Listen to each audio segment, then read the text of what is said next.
Welcome back to Good Law, Bad Law. In this week, when we have as a country been riveted by the testimony of President Trump's former personal lawyer, Michael Cohen, his testimony before Congress, we may be focused again on the president's tendency to tell falsehoods. You may want to think that this is an extraordinary time we're living in, with a president widely believed to have a problem with the truth, but well, okay, it is an extraordinary time, but it's not the first time, certainly. And my guest on this episode, Sophia Rosenfeld, is the author of a new book, Truth and Democracy.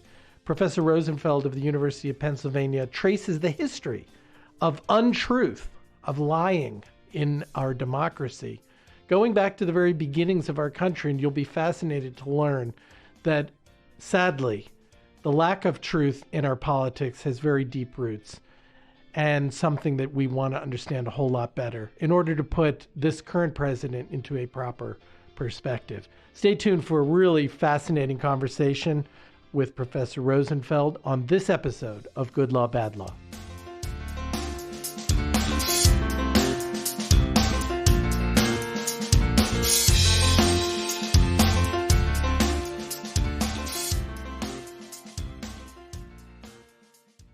Welcome back to Good Law, Bad Law. It has become something of a conventional wisdom today in the era of Trump that we are living in, or may soon be living in, a post-truth era where facts don't matter, where the media is fake news, where politicians, right on up to the president, wantonly misstate facts, misrepresent the truth, and perhaps even more concerning, as our guest today points out, people don't seem to care and accept that this is the state of our affairs today. And this has a great impact potentially on democracy, on our institutions, the Supreme Court, Congress, our view of the media, of institutions like universities and colleges. And so we have a very interesting conversation ahead of us, as our guest today, Sophia Rosenfeld, will walk us through what to make of all of this. So first of all, Sophia, thank you so much for being on the podcast. Thank you. It's a pleasure to speak with you today. Sophia is a professor of history at the University of Pennsylvania, right here in Philadelphia, and the author of a brand new book called Democracy and Truth, a short history, but a rich history and a fascinating history. So what is the answer to that, first of all, Sophia? And we'll get into this in some detail, but are we living in an era where truth truly is in the eye of the beholder? Yeah, it's a terrific question, and it's a really hard one to answer. In some sense, of course, the answer is yes. We're suddenly in this strange world. Not that everybody was honest before, or that information wasn't combated, but we are in a moment in which there seems to be very little sort of shared sense of what constitutes reality, and maybe not even very many shared standards about how to get there, what institutions to trust, or what voices to trust, or even what methods to trust to arrive at anything like a kind of consensual truth. But whether we're all really sort of therefore have given up on truth, I'm not quite so sure. I would say we're, in the middle of a battle insofar as say the president lies on a frequent basis, but there's been an awful lot of pushback too, and it's come from citizens, it's come from courts, it's come from the press, it's come from experts of various kinds. So I don't think we've sort of plunged 100% into the world of post-truth, but there is something of a battle going on over what truth is going to look like in the future and how much it will or won't matter in American public life. Well, and we had a somewhat similar conversation on this program a few weeks ago with the author of a book from the University of Chicago Law School. His focus was the state of our constitutional democracy, and are we witnessing, the perhaps not so slow circling of the drain with the assault on our very institutions. And there is that perspective, but then there's also the perspective that maybe we're witnessing something of, as you say, a pushing back on that, and perhaps even a reawakening of great interest in our political process. not only in elections, but in the setting of policy, young people on up to older citizens. And so, there are a number of ways looking at that. And I think you could say that about what we're going to talk about today as well. But maybe you Hmm. could start by telling us a little bit about yourself and how you came to write this book. Really great book, by the way. I've been reading it and enjoying it very, very much. How did Well, you how did you come to write Democracy and Truth? Well, first of all, thanks. Thanks. I'm delighted to hear that you've been finding it interesting. I came to writing this book both as a historian, I think, and as a citizen. Like everybody else, after the last presidential election, I found myself slightly obsessed on the political front, and like many people, checked my phone a few too many times a day to see what was new and what had happened. I Hmm. think we've all been sort of obsessed with the political, not just the big questions, but sort of the hour to hour shifts in Hmm. the political culture in which we live. And I was having having a hard time, in a sense, refocusing my attention on earlier moments because I was so obsessed with the present. But I also started to recognize that some of the discourse around contemporary politics was only sort of placing what had happened in the perspective of the last few years, that there wasn't much thinking about how do you situate the sort of surprise of the Trump victory, but also the sort of shifts in our politics more broadly in the last decade or so in a larger framework. And I'd spent a long time as a historian thinking about sort of the underlying conditions of democracy and how they emerged. And I specialize actually in the age of revolution. So I'd been thinking Hmm. about this in terms of the Enlightenment and the French Revolution and the American Revolution and the Haitian Revolution and how we get the political culture that we, in a sense, still live in, a democratic one. And all this reading about what it was going on right now made me sort of reflect on the fact that there wasn't much out there that tried to link the world we're living in now with the past, and to really try to assess what was novel about it and what wasn't. And the answer was, of course, some things are distinct to our moment, and some things are sort of rooted in the longer history of democracy in a way, whether we're talking about, you mentioned another professor at Chicago Law School writing about sort of constitutionality, or whether you're talking about my work on the culture of truth and lies. All of these things have a long backstory. So Hmm. I guess to solve my obsessions, I kind of went back and tried to place the present in a long genealogy and drew on some of my earlier work, which had focused on things like the role of common sense in politics. Well, so maybe we could use that as a framework for how we work through some of this, which is Hmm. when we appreciate the historical perspective, and you do spend a lot of time tracing some of the origins of our democratic institutions and our uh, attitudes and approach and control over and access to information and truth from the Enlightenment right through to the present.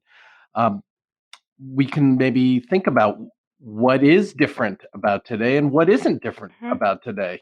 And I was maybe to start on that, I was really struck by this quote. Um, I'll leave out the author till the end because I think that's the point.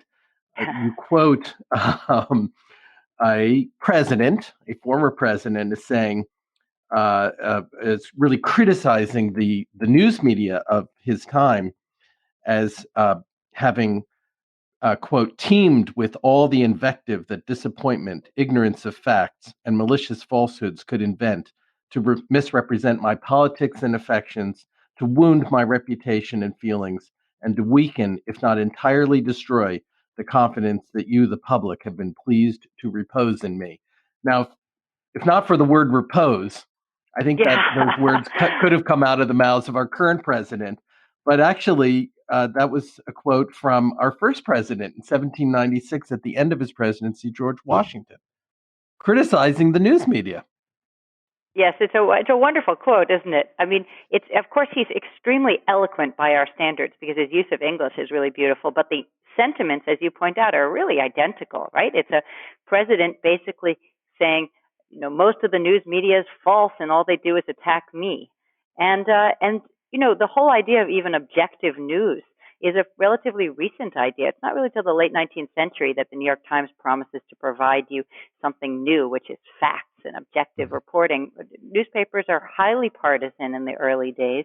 They're important, but they sway public opinion, but they're just as partisan as what we think of as partisan media now. And so many of the conditions around democracy were never sort of pure in any way.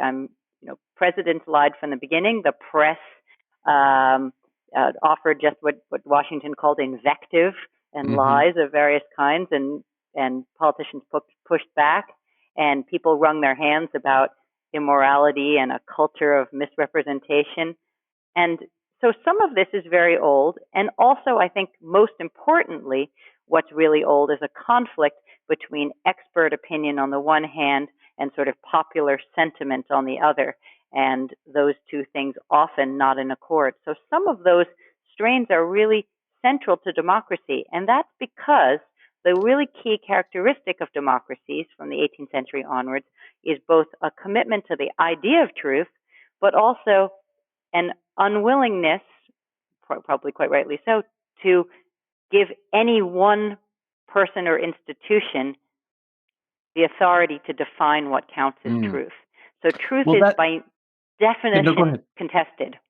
Right. Well, that's where I think we have to go back into our history on that point, and it may seem incongruous to suggest that we have to go back to the Age of Enlightenment to understand Donald Trump and the time I live in, but as you trace it in your book, you do have to. And if you start there, if you start in the late 18th century, you're coming out of a time when there were individuals or institutions that had a grip on the truth or what passed as the truth. You had the church, you had monarchs, kings and queens, you had authoritarian leaders of regions, not just countries. And then you come to the Age of Enlightenment, and pick up there, if you would, and because we have to trace this idea that, as you say, there are experts, and I don't think you only mean individual experts, but experts in knowledge and ideas and facts versus the public. Right. So one of the great innovations of the Enlightenment, and it's of course at the roots of our First Amendment, is the idea that the best way to get to truth, and this is even in John Milton, a century before the American Revolution, is that the way to get there would be to let people hash it out in some kind of public sphere. That deregulating the world of ideas, in other words, no longer giving the church the authority to say this is what is orthodox or this is what is true, and no longer giving a monarch, when it came to political matters, the authority to say this is official dogma or this is what is truth, would actually lead to a better grasp of truth. If people could argue in a public way as individuals and even with the backing of different institutions, something like real truth would eventually emerge, but a kind of publicly arrived at truth. And that's really the basic idea behind, I think, most of the attachment of democracies to the idea of free speech. Not just that it's a form of freedom, but that it'll take you closer to some kind of real knowledge in the end. And that has genius qualities, but it leads to a lot of fighting. Well, not only the freedom to speak, but the freedom to have multiple, perhaps limitless ideas compete. I remember the phrase "the marketplace of ideas," which is something our Supreme Court has used when talking about cases involving free speech. But back in the late 1700s. And I think this is also important to remember as we come to the modern era, when we have things like social media and the internet, defining who has access to information, not necessarily facts, but information.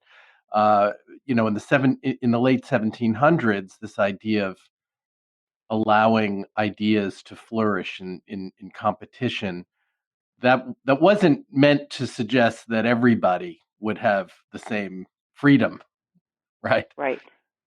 Right. So So we the had other, so absolutely. So the other yeah. important aspect of democracy from the beginning is that it's always been built on various kinds of exclusions too. That early public sphere that Enlightenment leaders imagine wasn't going to involve Black people. It wasn't going to involve women. It wasn't going to involve um, religious minorities in some cases. It was definitely imagined initially as a kind of restrictive public sphere. And over time, of course, that sphere has expanded. More voices have been brought in. But at the same time, there are good arguments that a kind of technocratic ethos and the growth of expertise has also done a lot to drown out those popular voices at the same time, creating different kinds of battles. So there's been fighting over what constitutes truth from the beginning. Mm-hmm. What you said, though, about the marketplace of ideas is really interesting because, of course, that's a 20th century idea, but it draws on Mill and Milton and others who came before. And there are good questions now whether that metaphor is really apt or not for our world. Is the internet a kind of perfect marketplace of ideas, as some of its early sponsors thought, or is it quite the opposite, a place in which there's no incentive for truth to prevail, what sensational prevails, where there's too much distraction, where it's impossible for people to weigh all the goods available in the marketplace, that people therefore just sort of silo themselves off and read what they already know, whether actually it functions effectively like a marketplace that would lead to truth, or that's an obsolete idea for our times. And I think that's a really actually important conversation. Well, and we're starting to have that conversation now with questions about whether those who control these major marketplaces, these major platforms like Facebook and Twitter and all, whether they have some obligation to censor things that are demonstrably false. And Yeah. that gets at the central question you're raising in your book, which is what is fact? What is truth? How do we Right. even know? Right. And one of the interesting things about First Amendment jurisprudence, for instance, is that it's not really designed to deal with matters of truth and falsehood much. Most of it's about protecting opinions. There's not much about is there an obligation for truth to prevail in some way? And this conversation is pretty new in some ways about, do these media companies, which are all obviously for profit, have some obligation to the public to try to weed out what's completely false, or is this just an open market and anything, anybody can pose as anyone, and misinformation is as good as information? And I don't think we've really concluded what to do. In some sense, the technology, it seems to me, has gotten ahead of the law. Well, yeah, I mean, and you talk about this, the way in which conspiracy theories can flourish in an internet age, in the age of social media, even deliberate attempts to undermine truth. We know Russian bots that Hmm. had influence in our election and continue to uh, be caught, uh, purveying, actual falsehoods, through outright um, lying about who they even are, and just the propensity, because we have social media, and where are people getting their information? People don't read newspapers as much. They don't watch Walter Cronkite, of course, anymore. Yeah. They're getting their news from Twitter, and Hmm. so what does that mean? And when we start with concerns in the Enlightenment age with giving, kind of the ragged public, people who don't even know that they're ignorant, and don't even Hmm. know their condition, as some of the leading luminaries of the time talked about them. And today we have the complete opposite. We have limitless access to information, and there's a terrible, uh, not even likelihood, it's certainty that can Hmm. be corrupted now. Right. Yes, that's absolutely the case that in some ways old politics based in rumor and conspiracy are back. And Mm. instead of being destroyed by new media, they're encouraged by new media. And they get repeated at the highest levels. And even things like fact checking, which, say, the Washington Post and the New York Times have been very good at doing in the last few years. One, they don't persuade about a third of the population who see them as simply more spin, see all facts as political in some way. But two, because they spread via social media, things like Twitter, even debunking a conspiracy can help propel the conspiracy, because the Mhm. more you say that Pizzagate didn't happen or there is no caravan, say, you're already pushing those words and those expressions to the front of the line in political consciousness. And people don't remember which part of it was true or not, but the notion sticks, even the language sticks. And so sometimes even fact checking can end up helping spur conspiracy theories and spread them wider. So it's a dilemma that's sort of structural, and I think it's a dilemma that will increasingly pollute in some ways our political environment until we can think of some way to combat it, which may require the law, which may require real changes in the media landscape, and may require changes in education as well. Well, and you cite the Pizzagate conspiracy theory, which is fairly recent, but Hmm. uh, there have been conspiracy theories for a long time on even weightier topics, ones that I think of even greater consequence, like Holocaust denial. I Hmm. mean, it just seems, and I'm before becoming a lawyer, was a scholar on the Holocaust, and it's just amazing to even imagine that there could be those who could think to deny that the Holocaust happened, but they are, and in an internet age, that can get some traction, or climate science denial Yeah, today, yeah. that we're dealing with today. So these have a great impact on the way our democracy functions, on the way we think about policy. Maybe if you take it to its extreme, on the survival of the planet, if we don't Right. if No, we that's don't absolutely take true. action on the issue of climate change. So, uh, what are some of the historical roots of that? Even though the internet, in terms of history, is fairly recent, but what are some of the historical roots of that, and how does that help us understand? Do you think the times we're in right now? Yes, certainly, because as you point out, rumor and conspiracy are not new, and they're not particular to any part of the globe. They run through every political culture, and not surprisingly, because most of the time the reason they exist is because people don't have full information, and quite rightly, they are often skeptical too about the truth that they're being fed from above, which leads people to try to imagine alternative scenarios, real explanations that underlie what seem to be the official version of things. What's probably unusual right now, as you point out, Holocaust denial, for instance, has been going on a long time, but we're seeing more of it in the mainstream, that it's percolating upward rather than staying at the margins. Hmm. The same with the sort of challenge to science. There have always been challenges to what counts as official science, particularly now around climate change. But what's surprising is how much it seems to have captured a large part of both the political class and the general public. I don't think the answer, though, is for simply a kind of top-down response where, um, you know, kind of overeducated people just tell everybody else what to think. Hmm. There is, when democracy functions properly, I think there is a kind of dialogue between people with expertise, say climate scientists, and a general public, until there's a kind of consensus, some sort of loose consensus about at least what the facts are. Then there can be a debate about values, about what to do.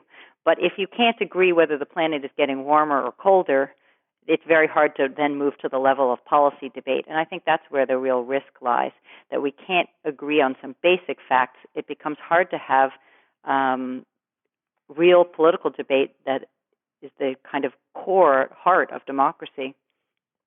Well, I wonder, you made the point earlier about the press. There's nothing new about claims that the press is partisan or biased, is more common term. Um, yeah, there was a time when you didn't read a newspaper to get the news. You read a partisan newspaper. If you were a Yes. Democrat, or you read the Democratic newspaper in your town, and you were Republican, you read the Republican-leaning newspaper in your town. And certainly the news media was influenced by money, advertisements, politics, the political leanings of the publisher. Those kinds of things have existed long before the era of Trump, and that's true of what we understand to be truth more generally. I'm looking at climate science, for instance. Is it really a debate about science, or is it a debate about politics? If you're somebody who doesn't accept the science, even though the science is overwhelming, is that because you tend to get money from the energy companies and the energy lobby? Is it influenced by that more than what truth itself is, or what science itself says in some objective sense? Yes, and the money question is, of course, important because there's money behind every position. When there's money, much of it federal money, behind a lot of climate science, NIH, and and all sorts of funding that has helped create the world of climate science. But there's also money behind climate science denial. It's not simply a sort of populist reaction from below. It's been also stirred by, say, the Koch brothers foundations that have pushed a line against climate science. So and this comes to politics too. And I think sometimes the public is quite rightly skeptical that what's issued as a think tank opinion on something often turns out to be highly partisan, backed by money that is attached to either industrial concerns or an industry or a lobbying group. So some skepticism is healthy. I think what's not so healthy is the idea that there can be no realm of consensual truth, that everything is a form of spin, that no one can be trusted, because frankly, we can't know everything, and we have to have a certain trust level. When you go to a doctor, you have to assume that the doctor has a kind of expertise that you don't have. If you don't trust at all that expertise, it leads you to kind of question the validity of any medical interventions, and that's dangerous. So one doesn't want to give sort of everything to experts, but on the other hand, you don't want to dismiss experts in every capacity, because we can't know, I can't know sitting at my desk in Philadelphia if the planet is warming. I have to be able to trust the overall scientific consensus, and I do. The problem is that some of those lines of trust have worn so far away, and even trust in fellow citizens, that many of us have come to believe that all we're left with is opinions or feelings, and that we never can get to anything objective. Well, my mind is going in so many directions at once here, but is that new? Because certainly that's something that you do hear today with where we are today, and the president. I mean, Donald Trump refers to the media as fake news if he doesn't. If it's not an article that he doesn't like. But the next day, if the New York Times comes out with an article he does like, all of a sudden that's not fake news. So, but the fake news is used to attack the credibility of this institution, and there have been times when he has attacked the credibility of the institution of our federal courts, of science generally. When we talk about climate science, he called it a hoax. That's not saying I disagree. That's calling it that's to try to throw it entirely out the window and tell people don't believe any part of that. It's a hoax. So what is that something different or new in the way truth is challenged or talked about, or is that also something that you see as having some roots in history that may help us appreciate the perspective a bit? Yeah, I think it's an exaggeration of something that's old. I mean, I think presidents have not have always on the one hand, lied in the moral sense, which is sometimes stretched the truth or exaggerated or misstated things to encourage a particular response in the public. And they've always also traded in unsubstantiated beliefs when it's in their interests, which is to say to pass along kind of erroneous information, which is a little different than the sort of ordinary lie. So we shouldn't begin from the premise that, Honest Abe or something like that is the gold standard and this is the first deviation. On the other hand, I do think both the frequency and the nature of the lying emanating from the very top of the government, which is to say the presidency right now, is fairly unprecedented. Because what's interesting about Trump is not just that he lies to cover up self-dealing or illegality, which is pretty standard practice. He also lies for a variety of other reasons, I think. There's the kind of Roger Stone position that it spreads chaos. Nobody kind of knows what to believe anymore. You sort of suggest, nobody really knows what's true. It doesn't really matter. One day it's true, one day it's not. But what matters is winning. There's the kind of anti-authority position, that's sort of thumbing your nose at even researchers within your own government. When he denounces, that the Congressional Budget Office doesn't know what it's talking about, that's unusual for a president. Or that the CIA has things wrong, that's unusual to just too. Disrupt for the sake of disrupting, right? Really. And it's a display. It's a way to display power, and it's a way to thumb your nose at the sort of expert classes, and it's a way to sow a certain amount of kind of uncertainty in everyone. One day he says this is true, one day he says it's not true. The numbers change, whatever he's referring to. It's a tactic that's not unique to Trump. There are other leaders have used this. Some people see it as a kind of authoritarian technique even. But it's different from the standard lying, which is the lying where you try to cover up something because it's embarrassing or will reflect badly on your presidency or even cover up illegality. Well, it does seem like, to me, like it is a throwback because, of course, in the pre-Enlightenment era, truth was reserved to, kings and the church and to authoritarians. And we saw that in the 20th century where the truth was whatever the king or the dictator said the truth was. And I'm not prone to, calling up images of brown shirts when thinking about this president, but there is a certain quality in which he does throw every institution out, and in terms of how we should regard it and its credibility, and say, I know, I know about this. I know more about this subject than anybody else, even if it's something that to look at him you'd say, well, how would you even know the first thing about that? But he seems to disrupt all of the institutions around him, leaving only himself as the one who knows the most about whatever the subject is. That's true. One of his favorite expressions is "trust me," and then he goes on, "Trust me, I've been hearing blah blah blah blah," which is to suggest that truth does emanate from him, and that is a kind of move that's generally associated with either kings or some kind of despots to say, "I know better. I'll just tell it, and I don't have to cite where I got my information." He sometimes says he operates on hunches. He doesn't need to read briefings because he'll just know if he can trust the leader of North Korea or not from his gut. Or he'll say, look, I've been hearing lots of different things, but trust me, I know such and such. No one knows more about it than me.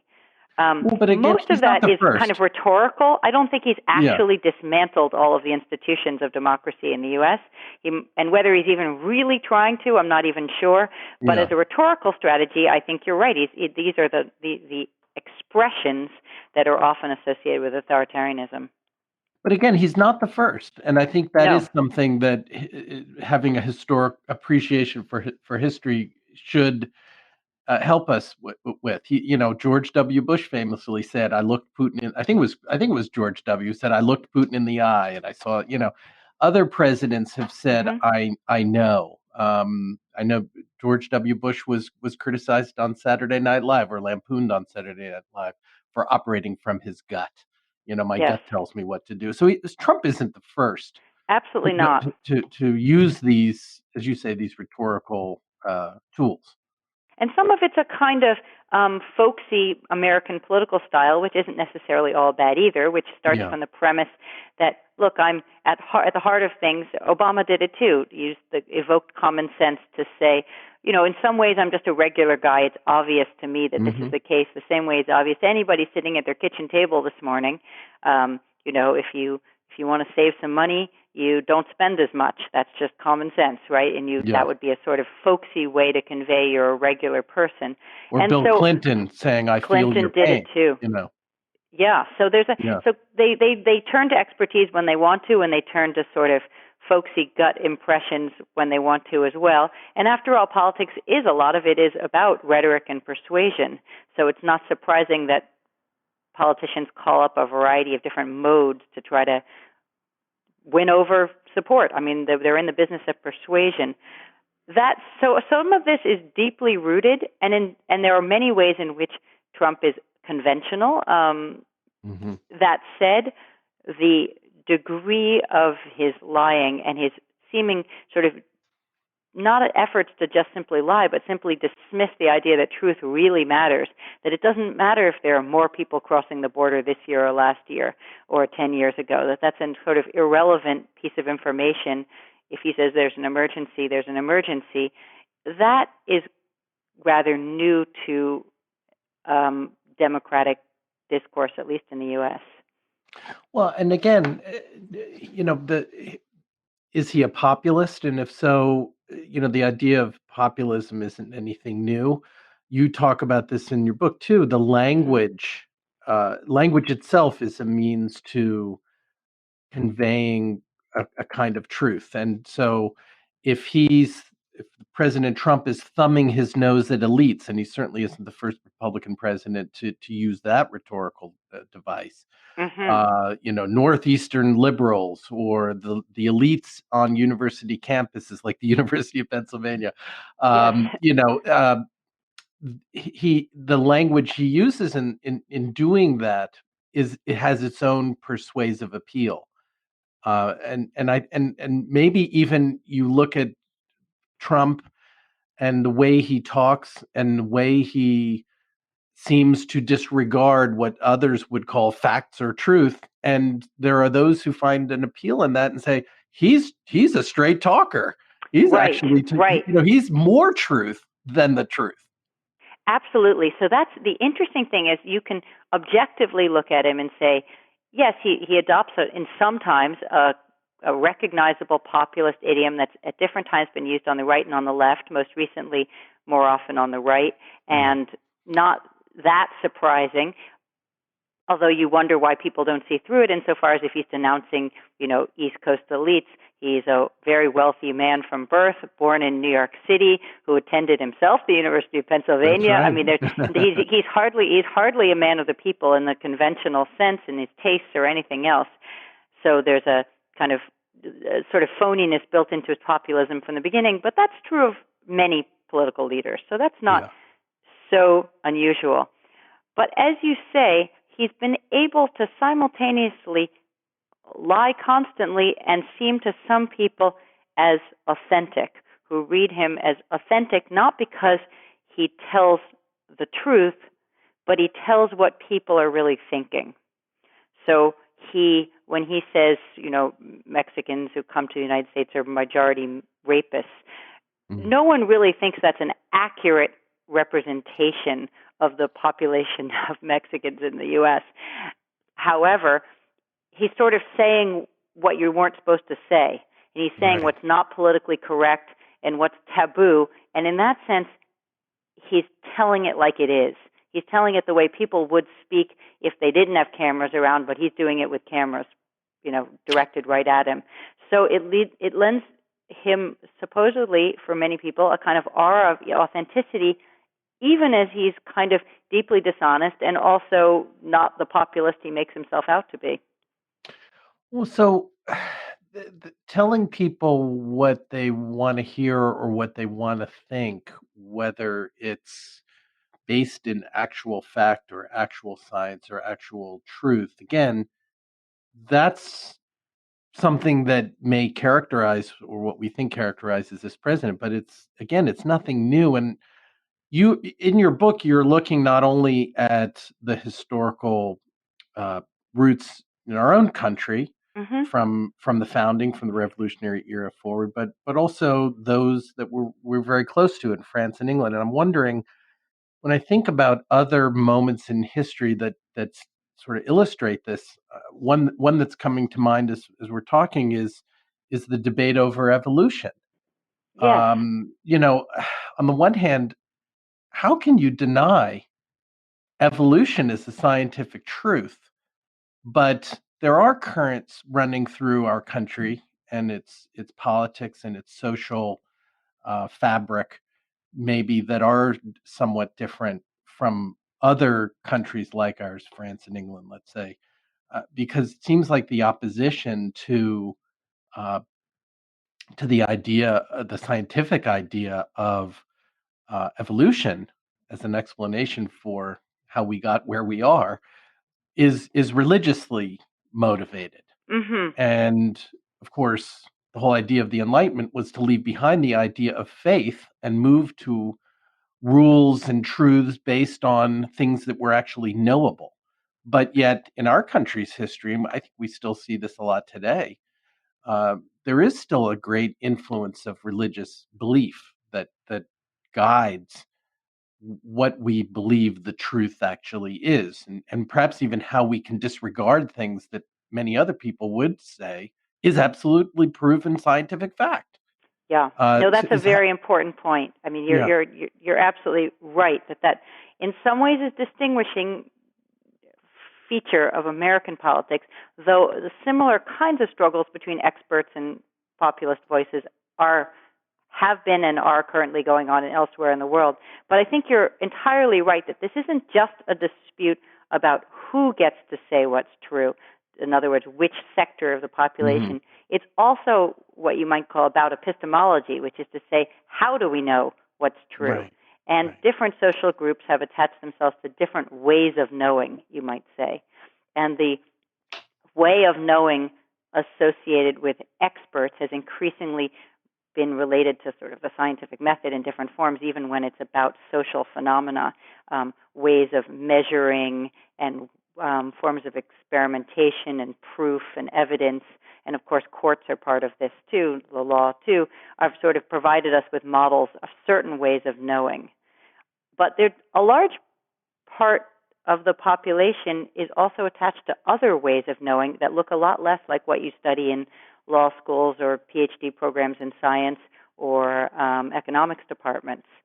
And that often begins with the idea that some things are best known either through reading great texts, the Bible, for instance, or Hmm. through faith, or through instinct, or even just through experience, experiential living. You know, that if you go outside and it's cold and it's snowing, that's pretty irrefutable proof that the planet isn't getting as warm as all that. So those are sort of set themselves in some ways often in opposition to more expert ways of knowing. Most of us combine a little of all of those things at different Yeah. moments, but we all rely on experiential knowledge. You don't stick your hand in a fire because you know you're going to get burned if you do. So, and a little bit of faith in things you simply believe, and a little bit of expertise. But when they set themselves up as sort of walled-off groups, you get real conflict over truth. So, and I think that you're absolutely right that one of the distinguishing features of American political life is that there is a large block of religious voters, mainly evangelical Christians, who have been attached to the idea that, for instance, the presidency of Trump is God's plan for the U.S., and that's not something that's demonstrable, but something that can be known on faith, and Mm. therefore is essentially hard to argue against with what most experts would take to be evidence, because it doesn't depend on ordinary forms of evidence. On the other hand, there are conflicts like this elsewhere in the world, in places including in Europe, over populist and elite truth that don't rely quite as heavily on a religious voter base. Right. The current of r- religious faith and belief, and the connections between that to uh, what political position you might take, or even what scientific position you might take. I mean, Hmm. I just certainly don't mean that in any necessarily negative way, because as you say, we all, to varying degrees, combine uh, varying kinds of faith, whether it's religious, spiritual, or something else, with reason. We're all. Yes, I don't think very few of us are purely reason or purely faith. We're some absolutely. combination of those things. But there's a different kind of faith, in a sense, that you talk about, and that others have talked about. You call it, and I'm going to ask you to explain this term, tribal epistemology. Yeah, Which is, I think, is a kind of hyper partisanship today yeah. that impacts how we understand what is truth. Yeah, it's a wonderful expression, and it's not actually mine. It first appeared in a series of articles in Vox, which is a pretty good journal Hmm. on these things. But it's a wonderful expression because they're two words that don't sound like they're going to go together: tribal Right. and epistemology. Yeah. And I think the point is to say that it's not so much that there are a plurality of different methods for arriving at knowledge or truth out there. It's that different groups have attached themselves to one or the other, and they kind of root for their tribal. Sounds like the way you might describe Eagles fans and Patriots fans. Hmm. The sort of two teams and that Right. now even epistemology has a team spirit attached to it, so Right. that when you're saying the New York Times cites this piece of information, that's not a neutral stance. That's siding with the liberal establishment that establishes news in the following fashion. That's a partisan stand to even cite an article in the New York Times. And the Well, president is yeah. not helped by, every time he calls the mainstream news media fake news, he's helping destabilize the idea that there's any place we can all turn that might be neutral for legitimate information. Right. He does play that game. There's my team. You're either on my team or you're on Yep. the other team. And the so-called mainstream news media, Washington Post, the New York Times, they're on the other team. They may sometimes, fumble, let's say, to carry through Right. the metaphor. But most of the time they're on the other team. And Yeah. that's the tribal nature of it, and epistemology, how we know what we know. Well, if you're on my team, we know because my team said so. Right. And as you point out with your Darwin and evolution reference, this isn't really new. It's not like there was a shared neutral epistemology in the 19th century. But the hyper partisanship we're seeing right now has meant that it's extended down to how do you know anything? Where do you get your information? What do you believe? Who can you trust? To a degree that seems a little surprising to people who, for instance, you mentioned earlier Walter Cronkite, who once upon a time probably would have largely agreed that what you saw in one of the major network news accounts at 6 o'clock was a pretty accurate account of what had happened. Now, you might disagree about what should come next, and certainly Hmm. politics has always been a combative sport, but you might have simply agreed that it was a pretty good reflection of what had happened, a kind of factual truth. Now it's not even clear that we have found some source that we can collectively turn to and say, that's even what happened, simply an account of the day's events. Well, and I don't know if we have enough time to go too deeply into this next thought I'm having, but just throw it out there a little bit and see what you think. Again, I'm reluctant to place too much stock in President Trump as the author of all that is today, because as we've already talked about, a lot of the things that we're seeing play out today may be more or less, but nonetheless of things similar to what we've seen throughout our country's Mm-hmm. history. Um, but in in thinking about this idea that the institutions of truth are more and more suspect today, and therefore, we can even think to ask the question, "What is truth?" anymore. Um, from just to go back to the period that you start with in your book, the Enlightenment, to move from the idea of faith as a basis of knowledge and truth to science as a source for knowledge and truth. I mean, you think about science in the 1800s, it didn't look anything like science today in terms of what we Right. could know, but at least you could say there seemed to be a steady march forward in understanding, whether it's understanding how the human body works down to the cellular level, or understanding how the universe was created, to go to the other extreme. But yet you can also look at science, maybe in the last century, as itself going through its own kind of crisis. Because I mean, look at our understanding of food and nutrition and dieting. Hmm. I mean, you can turn on Netflix and see a documentary touting every imaginable, uh, truth in terms of what Yeah. is the pathway to health through nutrition that you can imagine. So even in the world of science, it seems, with the proliferation of information, with the proliferation of knowledge, in a way, truth itself is called into question. Ironically, but Yes. nonetheless, seems Yes. like that's so. Right. I mean, you could say the Enlightenment gave a lot of credence to truth by imagining there'd be progress towards greater truths. Most earlier eras suggested that truth was what had already been known in the ancient world, for instance, and our job was simply to recover it. But Hmm. the Enlightenment suggested, as did the scientific revolution really, that truth was sort of a horizon in front of us, that we'd get closer all the time, but we would never get entirely there. We'd Yeah. have to, but there could be progress in what humans can know. And in many ways, that is proven true. We know things that people in the 18th century didn't know.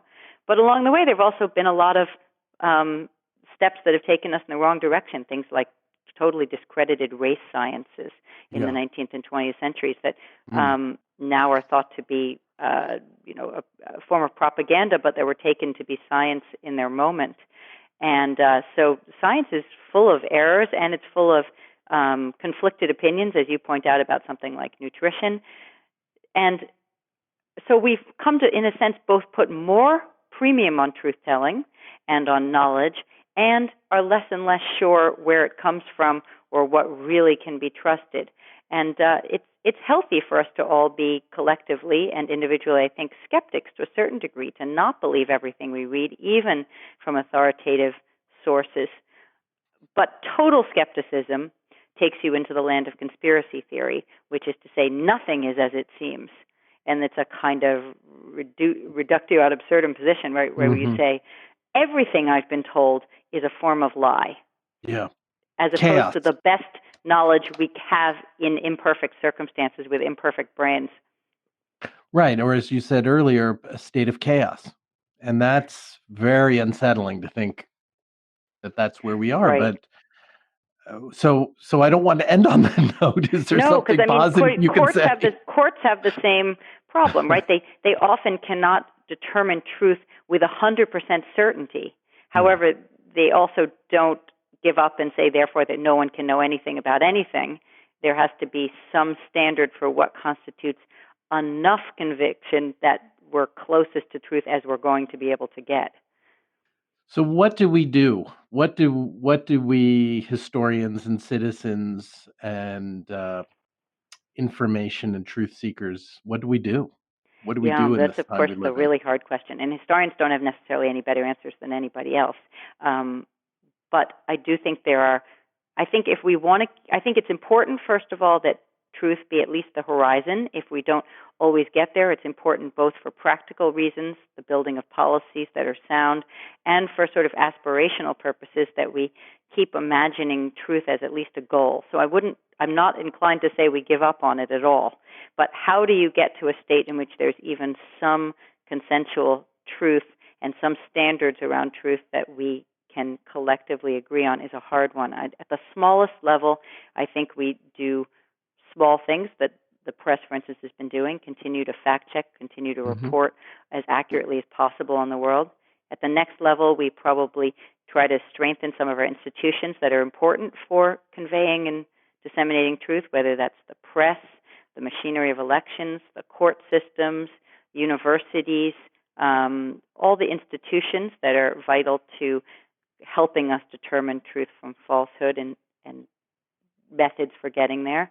And probably at some level we'll have to rethink the kind of very wide cultural, economic, educational disparities that govern our society today. That's obviously the hardest part to tackle, but maybe the most important, insofar as one reason, I think, that we are in a state in which people see the world so differently from different vantage points is not just because we consume social media, but because we already live to a certain degree in isolated worlds economically, educationally, culturally. And until something is done to kind of address that growing disparity between elites and everyone else, it's hard to imagine that there'll be enough kind of common ground that people could watch the same evening news program and see the world in like enough terms that it could at least be a starting point for a real political conversation. So those are sort of from the micro to the macro. I don't think there are any easy fixes, but I think we ignore the problem at our peril. Well, and I'm going to throw out one last thing as we wrap up today, which is, and you really launched chapter 2 of your book on this note, and that's to quote Immanuel Kant, great 18th century thinker, who said, "Dare to know." So I think we have to dare to know. And I love that quote too. Yeah, yes, that is. I mean, it's wonderful. It's a kind of call to arms. It says, stop just accepting things. Dare to go find out what's going on out in the world. Right. Yeah. Sophia Rosenfeld, the University of Pennsylvania historian and author of the new book, which I highly recommend and have very much enjoyed reading, Democracy and Truth, A Short History, now available, and encourage everybody to get it. It's a great read. It's not a long read and a very enjoyable read. So, well, Sophia, thank you so much. Thank you very much. That was a very interesting conversation. Great. I really enjoyed it too. Thanks so much. Take care. Bye-bye.